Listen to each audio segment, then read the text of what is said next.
अस्सलाम वालेकुम नाज़रीन, खालिद रिज़वी। रब्बि इश्रह ली सदरी व यस्सिर ली अमरी वहलुल उक़दतम मिन लिसानी यफ़क़हू क़ौली। आज मेरा मौजू है इमरान ख़ान के बयानिए में सच्चाई कितनी है। मौलाना अबुल कलाम आज़ाद रहमतुल्लाह अलैह वो ये कहते थे, सियासत के सीने में दिल नहीं होता है। अब मैं आपकी तरफ father of modern political science Machiavelli, जो इटालियन था और 15th सेंचुरी का था, और उसने एक बुक लिखी थी द प्रिंस। वो क्या कहता है? It is better to be feared than loved. Prefer cruelty, violence, fear, deceptions, fraud instead of mercy, values of justice, wisdom, love of people. और फिर उसके बाद ये कहता है, keeping word can be dangerous, जिसे कहते हैं यू टर्न लेना। Power is the ultimate goal to achieve the target through any means necessary. And और उसके अलावा वो कहता है कि डबल स्टैंडर्ड को एडवाइस करता है मोरालिटी में, ताकि पब्लिक के अंदर जब जाएं आप तो appear to be good appearance हो आपका मोरल बुनियाद के ऊपर। यानी आपके पास एक ऐसा नैरेटिव हो जो आप सादिक और अमीन लगें, आप मदीने की बात करें, आप सारे अखलाकियात की बात करें। तो ये जैसा कि हम देखते हैं कि जो क्लोज़ लोग हैं वो इनके इमरान ख़ान के जो पहले साथी थे वो क्या कहते हैं उनके मुतालिक। अब जो काफ़ी अरसे से जो बुनियाद में थे, वो फॉर्मल पायनीर थे, फाउंडेशन मेंबर कह लें आप, अकबर एस बाबर जिन्होंने ख़ुद केस किया फॉरेन फंडिंग का केस, जस्टिस वजीहुद्दीन जो कि सबसे ऑनेस्ट आदमी थे, जिन्होंने पहली मरतबा उनको नॉमिनेट किया था प्रेसिडेंट के लिए, और उनके ख़ुद इम्प्रेशन पिछले दिनों क्या थे कि इन्होंने जो सादिक और अमीन जो कहा जाता है, तो ये ऐसा नहीं है। 30-30 लाख का ख़र्चा है जो बर्दाश्त करता था जहांगीर तरीन, जिसको कि उन्होंने डिफेम का इमरान ख़ान ने उनके पर केस भी नहीं किया। अलीम ख़ान क्या कहते हैं, रेहाम क्या कहती हैं, और तो ये बात जो appear to be good in front of the public, ये इसके एक एडवाइस रिकमेंडेशंस हैं मिकेवेली के। तो ये ऐसा महसूस होता है कि इसी फ़िलॉसफी के तहत हमारे ex prime minister Imran Khan जा रहे हैं। अब हम आते हैं जो DG ISPR ने जो क्लैरिफिकेशन किया है, और उसमें जिससे सबसे पहली चीज़ जो है, वो जो सारी क्लैरिफिकेशंस उन्होंने किए हैं, जो प्रेस कॉन्फ्रेंस की थी DG ISPR ने, तो उसमें सब कुछ एक दरोगोई इससे इस्टेब्लिश होती है इमरान ख़ान की, जिसमें कि सबसे पहले ये कहते हैं कि साजिश। तो वो ख़ुद ये कहते हैं कि हमारे एलामिया में भी नहीं है, कोई ऐसी साजिश का लफ्ज़ कहीं भी नहीं है, मदाखलत कह सकते हैं हम, और ये साजिश नहीं है। क्योंकि अब इस सिलसिले में आप ये देखें कि ये तो DG ISPR ने कहा है, उसके अलावा मलिहा लोधी क्या कहती हैं इसके मुतालिक, अभी उन्होंने इंटरव्यू किया है कि अगर 7th को इस तरह के केबल्स एक नॉर्मल रूटीन के तहत आते हैं, और इसमें चाहिए था कि फ़ौरी तौर पर आप रिस्पॉन्ड कर देते, बजाय इसके कि ये मदाखलत और साजिश में तो बहुत बड़ा फ़र्क है। तो इन्होंने जो नैरेटिव बनाया है साजिश का, वो बिल्कुल गलत है। उसके अलावा एक अब्दुल बासित साहब हैं जो ख़ुद भी उन्होंने भी इसको क्लियर किया है, जो कि ख़ुद फॉरेन सेक्रेटरी रहे हुए हैं। और मलिहा लोधी तो 9/11 के बाद भी वॉर अगेंस्ट टेरर में भी फॉरेन सेक्रेटरी वहाँ रही हैं अमेरिका में, और फिर इसके बाद जो सैंक्शन लगा था उसमें भी, तो बड़ी सीजनड और काफ़ी मतलब है फॉरेन। तो उन्होंने इस चीज़ को कहा कि नहीं, ये साजिश नहीं, मदाखलत और साजिश में फ़र्क है। यही बात अब्दुल बासित साहब फरमाते हैं कि मदाखलत जो है वो एक विजिबल चीज़ है, जबकि साजिश या कॉन्स्पिरेसी इनविजिबल चीज़ है। तो इट्स अ बिग डिफरेंस। तो अब इसको, उस नैरेटिव को पॉलिटिकल गेन हासिल करने के लिए और जो सिलसिला चलाया हुआ है ये खुली मतलब एक झूठ पे मबनी है। उसके अलावा आप ये देखें कि एब्सोल्यूट नॉट जो उन्होंने कहा था बेसिस के सिलसिले में, इसमें मोईद यूसुफ ने जो ख़ुद सेक्रेटरी, उसने कहा कि नहीं ऐसा कोई उन्होंने नहीं किया। इन्हीं के आदमियों ने कहा कि नहीं ऐसा कुछ भी नहीं है, उन्होंने अड्डा या बेसिस नहीं मांगे थे, जो कि DGI SPR ने भी कहा कि हाँ अगर हम भी होते तो अगर वो मांगते तो हम यही जवाब देते एब्सोल्यूट नॉट, लेकिन उन्होंने मांगा नहीं था। तो ये इन सारे झूठ की बुनियाद के ऊपर एक पूरा जो हंगामा या नैरेटिव बनाया हुआ है। तो बहरहाल इसके बाद हम आते हैं कि जो नंबर 3 ऑप्शंस जो दिए थे उन्होंने, तो उस पर भी DGI SPR ने कहा कि वो जो जिस वक्त के ये सिलसिला चल रहा था 9 अप्रैल को, और अदम एतमाद, इस्तीफ़ा देना, और ये तीनों ऑप्शंस में ये उन्होंने ने कहा था, उन्होंने दिया था, हमने नहीं सबमिट किया था या मिलिट्री की तरफ से नहीं गया था। तो ये भी झूठ है।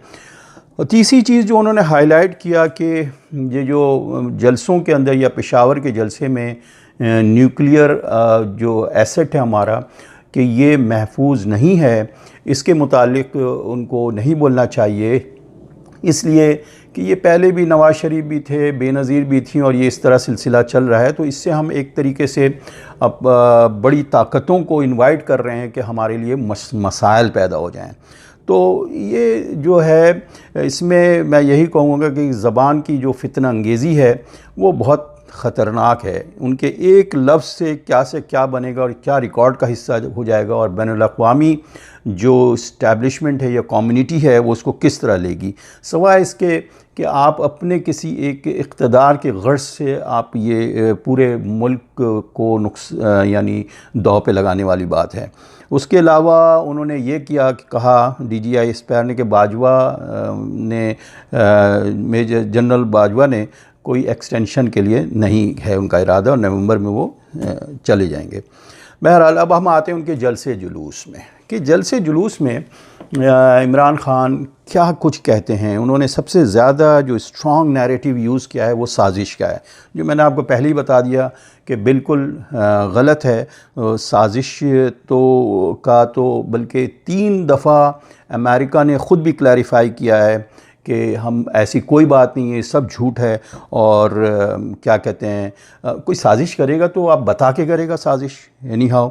तो उन्होंने मिसालें सारे मजमे में यही दे रहे हैं हर जगह कि जी वो सद्दाम के साथ क्या हुआ, क्या गद्दाफ़ी के साथ क्या हुआ। एक डिफरेंट सिनेरियो है और उसको खींच तान करके आप इधर लेके आ रहे हैं सिर्फ इसलिए कि आप उसको नो कॉन्फिडेंस वोट जो था उसको आपने सबूताज करना था कि वो ना हो, और फिर उसके बाद एक कैंपेन चले, क्योंकि अब आपके पास कुछ है ही नहीं। आपके पास सवाल ये पैदा होता है कि आपको तो मजमे के अंदर ये बताना चाहिए कि आपने परफॉर्मेंस क्या रही। उस परफॉर्मेंस को बताने के बजाय आपने इस नैरेटिव के साथ खेलने, आपकी परफॉर्मेंस क्या रही। GDP 2 रहा 2, और इस तरह डॉलर जो है 190 पे के अगेंस्ट में रुपी चला गया। गुर्बत की शरह जो है अबव 40% है। करप्शन पहले से भी बहुत ज़्यादा रही। तो अब आप मतलब है कि लिटरेसी रेट क्या रही, ये सारी चीज़ें बताने के बजाय अवाम को डिसेप्शन के साथ धोखा दिया जा रहा है, और वो इसी नैरेटिव को लेके फिर रहे हैं। और फिर उसके अलावा जुलूस के अंदर बोलते हैं 12 बजे रात के वक्त अदलिया खुली। तो सवाल ये है कि एक तो नंबर 1 ये है कि वो जजेस जो पहले अता बंदियाल थे, जिन्होंने नवाज़ शरीफ के ख़िलाफ़ जो पानामा का केस और उसकी में अता बंदियाल थे, उस वक्त आपको वो जज बिल्कुल ठीक लग रहे थे। और गुलजार करके एक और जज हैं जिन्होंने इनको रेगुलराइज़ किया, वो भी इस बेंच का हिस्सा है। उस वक्त भी ये जज बिल्कुल ठीक थे, लेकिन जैसे ही ये आपके मुखालिफ कोई चीज़ हुई जो आपने आइन शिकनी की है, तो वो मतलब जजेस जो हैं वो आपने उनको कंट्रोवर्शियल बना दिया। और फिर 12 बजे रात की बात, आइन जब आप तोड़ रहे हैं, कॉन्स्टिट्यूशन की अहमियत है कितनी अहमियत है, एक मुक़द्दस डॉक्यूमेंट है ये। तो ऑक्सफोर्ड के पढ़े हुए हैं आप, आपको यही नहीं पता है कॉन्स्टिट्यूशन की क्या अहमियत है। यानी यहाँ कॉन्स्टिट्यूशन डे मनाया जाता है, यूएसए में सब कुछ किया जाता है, और आप कॉन्स्टिट्यूशन की बजाय इसके कि आप उसको अपहोल्ड करें, कॉन्स्टिट्यूशन को आपने उसको तोड़ा, और फिर उसके बाद आप कहते हैं 12 बजे आपने अदालत क्यों लगा ली। ओ भाई, आप कॉन्स्टिट्यूशन तोड़ा है तो हाई ट्रिजन केस होता है। नंबर 2 ये है कि 12 बजे रात के हनीफ अब्बासी के लिए तो आप अदालत लगा लेते हैं, जो नून लीग का होता है, बाद में प्रूव होता है कि वो तो कन्विक्ट ही नहीं, वो ठीक है जो चीज़। तो अब ये सारी चीज़ें हैं, और बार बार मजमे में, जुलूस में, हर जगह इंसाइट करना, प्रोवोक करना, और इस तरह पूरी 2 हिस्सों में पोलराइज़ करना आवाम को, और फिर इसका डिवाइड करना। ये तो पोलराइजेशन मोदी भी यही कर रहा होता है। तो क्या फ़र्क है कि आप लोग एक दूसरे को मार रहे हैं। पंजाब असेंबली में क्या हुआ कल, मार धाड़, जगह जगह होटलों में, घर में आपस में लड़ाइयाँ हो रही हैं। तो एक फितने की शक्ल इख्तियार कर गई है, और सिविल अनरेस्ट की तरफ आप जा रहे हैं, सिर्फ इसलिए कि आपने आइन शिकनी जो की है उसको कवर दें, और फिर आगे भी जो है अदालत या जजेस से जो मामला आने वाला है उसको भी आपके ख़िलाफ़ चाहे केसेस जो आने वाले हैं, तो अभी से आप उसको अदालत को और फ़ौज को और सारे इदारों को आप कहते हैं सब गलत है। और बाकी पार्लियामेंट है, बाकी जितने भी लोग हैं, यानी 28% आपने वोट लिया है, उसके अलावा बाकी भी लोग हैं। बाकी जो 70% जो बाकी लोग हैं उनका क्या। तो आपने उनके लीडर्स को, चाहे वो नवाज़ शरीफ हों या जरदारी हों, लेकिन उसके फॉलोअर्स हैं उनके, आप इस तरह से सबको गद्दार कह रहे हैं। तो बहरहाल एक आगे जाके हम ये बताते हैं कि ये अब ट्रोलिंग करवाना, जो सोशल मीडिया के ज़रिए जो आपने 13-14 हज़ार जितने लोग बिठाए हुए हैं उसके ज़रिए एक पूरा एक प्रोग्राम के तहत आप जो चल रहे हैं, तो ये झूठ के तो वैसे पाँव नहीं होते हैं। और ये साजिश और केबल का सिलसिला बना के एक फ़ेक डॉक्यूमेंट लेके आ गए, और उस डॉक्यूमेंट के ज़रिए उसमें किसी जगह साजिश का लफ्ज़ ही नहीं है उस डॉक्यूमेंट में।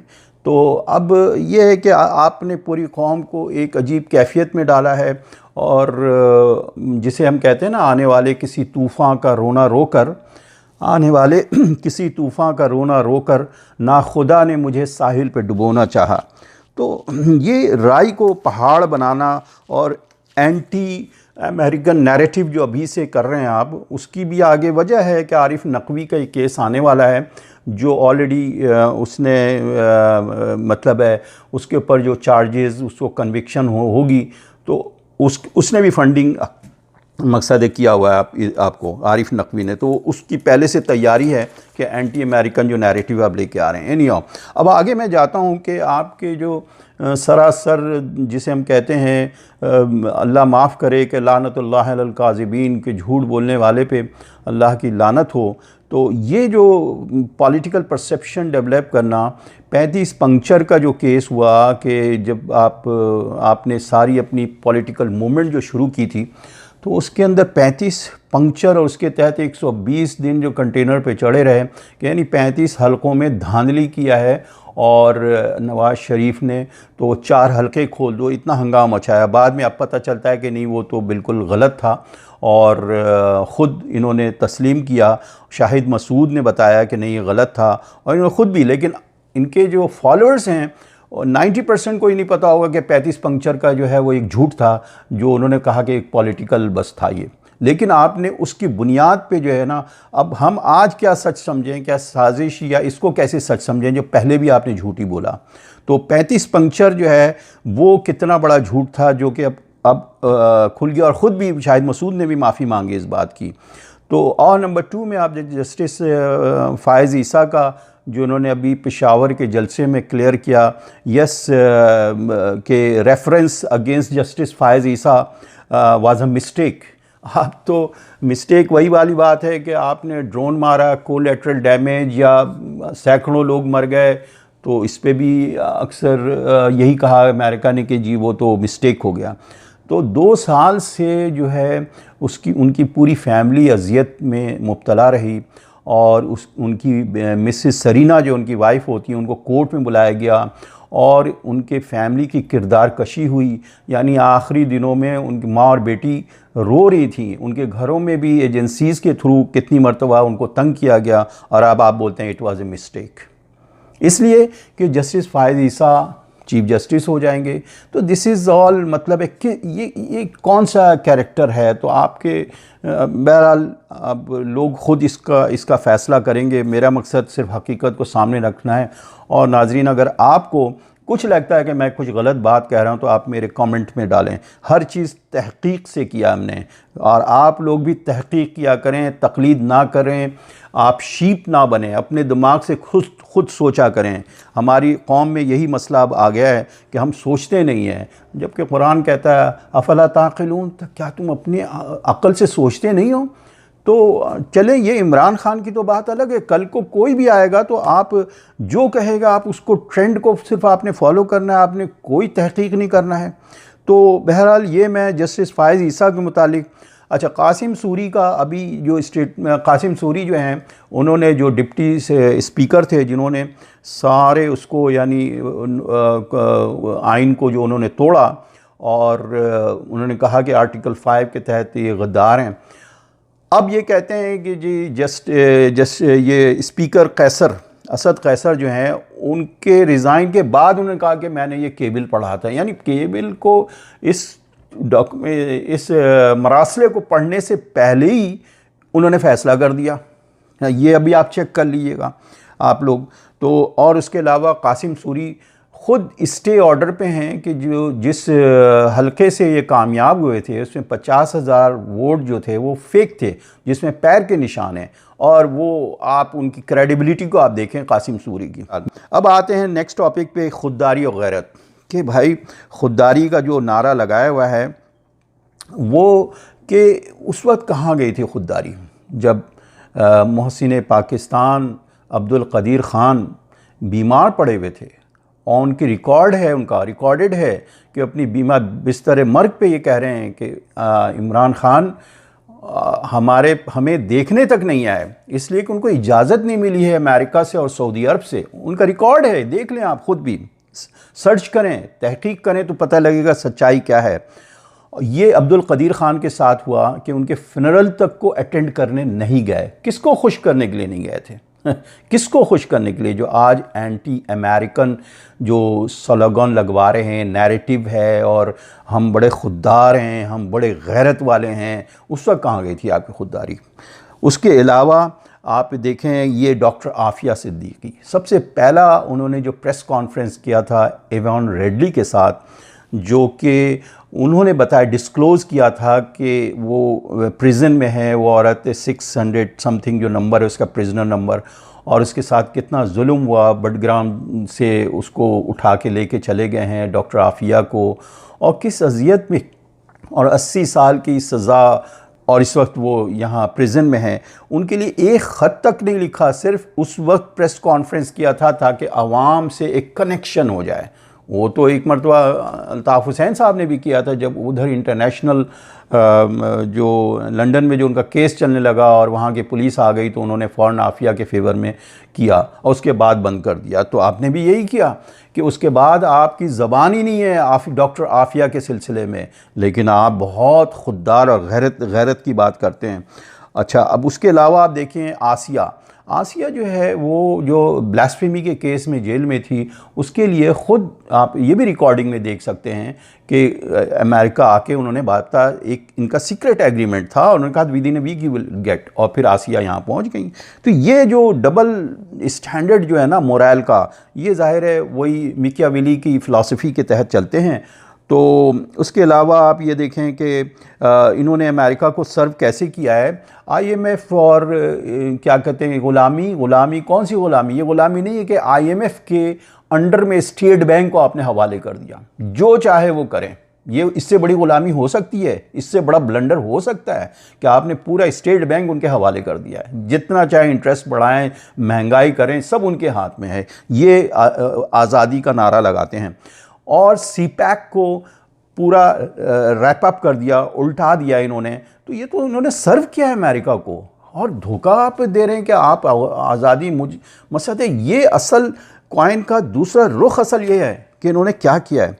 अच्छा, अब आप जाए कश्मीर के माल में 370 लगा, कश्मीर चला गया इन्हीं के दौर में। सिर्फ इन्होंने 1 घंटे के लिए या आधे घंटे के लिए खड़े होना इनका बस काम था। तो ये सारा जो ग़ुलामी और ख़ुददारी का जो मामला है कि जनाब वो जो एक इस्लामिक ग्रुप जो बना था जिसमें तैयब अर्दगान और महातीर थे, सब थे, और उनको जिस दिन बुलाया गया था उस दिन वो नहीं गए, इसलिए कि उस वक्त मोहम्मद बिन सलमान ने इनको इजाज़त नहीं दिया था, जिसके ऊपर वो बहुत ज़्यादा उनको इस बात से अफसोस हुआ कि आप क्यों नहीं तशरीफ़ ले गए, क्योंकि उनको वहाँ से इशारा मिला होगा मोहम्मद बिन सलमान को अमेरिका से।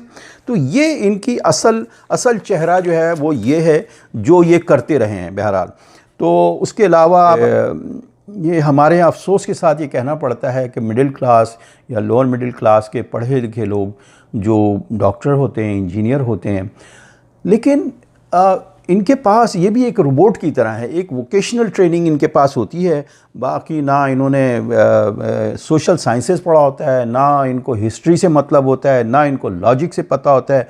तो वो इनके बड़े ज़बरदस्त फॉलोअर बन जाते हैं और सिर्फ ये एक किस्म के कल्ट मेंटालिटी डेवलप हो रही है।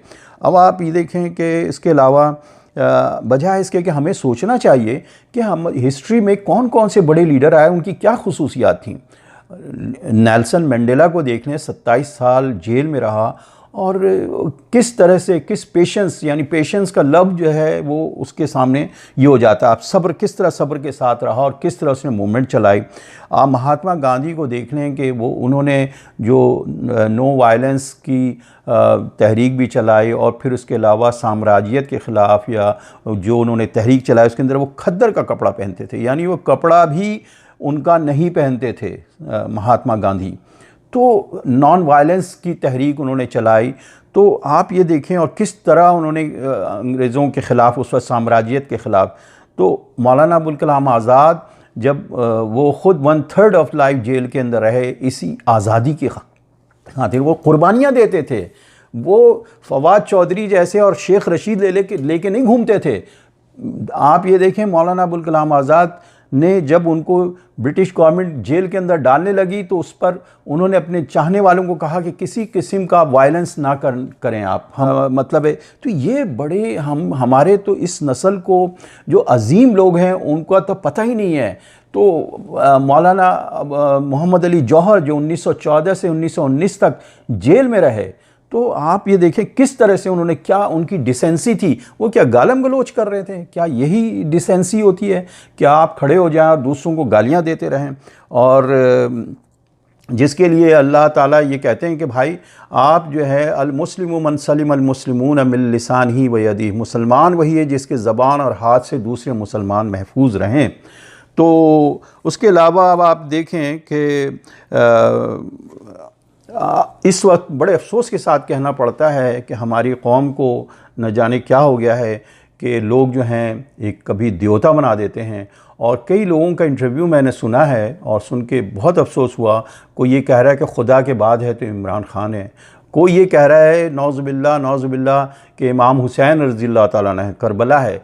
ये मेयार है, यानी उन्होंने इमाम हुसैन रज़ियल्लाहु को पढ़ा ही नहीं होगा फिर, और किससे मिला रहे हैं। तो ये एक गुमराही की तरफ पूरी कौम जा रही है, गुमराह हो रही है। शख्सियत परस्ती कहते हैं कि अल्लाह के रसूल सल्लल्लाहु अलैहि वसल्लम के ये इशराक में से जिस तरह बुत परस्ती है इसी तरह शख्सियत परस्ती है। अल्लाह के रसूल सल्लल्लाहु अलैहि वसल्लम ने एक मरतबा हज़रत उमर बिन ख़त्ताब रज़ियल्लाहु ताला से पूछा कि ये बताओ उमर कि तुम्हें दुनिया में सबसे अच्छा कौन लगता है?